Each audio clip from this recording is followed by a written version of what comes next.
Hey, what's up, guys? Today we have a 2007 Chevy Tahoe.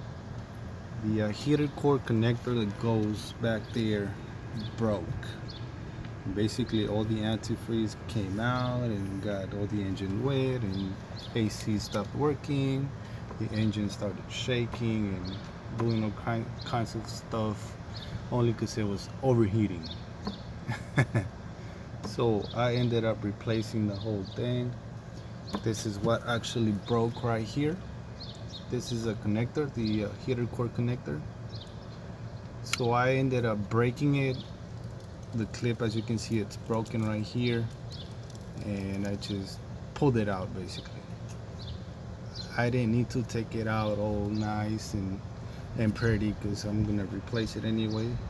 So what happened was, as you can see, the hose, the pressure fitting right here, I mean, it broke.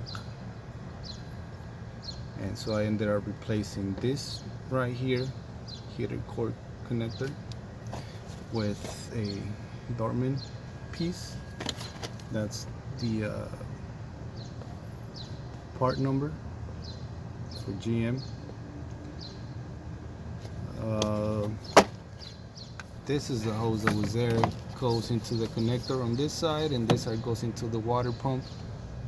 I ended up putting a 3/4 inch hose right here because I couldn't find the original hose. So I just replaced it. It's been working pretty good. I put two clamps, one on each side, the 7/8 out of zone part, and now it's blowing cold air. It's not overheating, and it's working pretty fine. Uh, but next time, I did all this with just a little flathead screwdriver. I didn't use no fancy tools, no needle pick pliers and all that stuff. Just one flathead screwdriver. So there you go. That's my story for today.